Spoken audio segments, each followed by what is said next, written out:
আরজিকর হাসপাতালে নারী চিকিৎসক ধর্ষণ এবং হত্যাকাণ্ডের ঘটনায় টানা ২২তম দিনের মতো বিক্ষোভ আন্দোলন চলছে। কলকাতা সহ পশ্চিমবঙ্গের বিভিন্ন স্থানে শনিবার বিক্ষোভ কর্মসূচির ঘোষণা দিয়েছে রাজ্যের বাম দলগুলো। আর এই বিষয়ে আমরা আরো কিছু তথ্য জানবো। আমাদের সহকর্মী সুকান্ত চট্টোপাধ্যায় আমাদের সঙ্গে সরাসরি যুক্ত হবে। সর্বাধুনিক প্রযুক্তি ও সেরা মানের উপাদানে তৈরি আরফেল চেয়ার, ক্ষমতার নয় সমতার চেয়ার।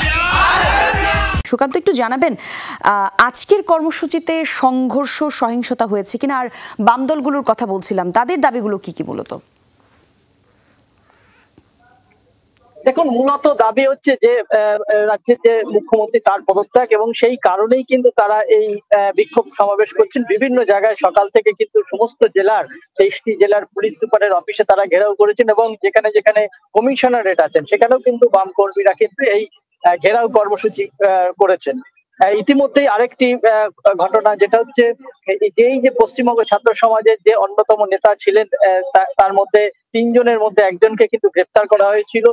তাকে যদিও কলকাতা হাইকোর্ট গতকাল রাতে নিঃশর্তে মুক্তি নির্দেশ দিয়েছিলেন, কিন্তু রাজ্য সরকার কিন্তু সেটা মানতে নারাজ, এবং সেই কারণে তারা রাজ্য সরকার পুনরায় সুপ্রিম কোর্টে কিন্তু দ্বারস্থ হয়েছেন যাতে এই ছাত্র নেতা আন্দোলনকারী যাতে ছাড়া না পান।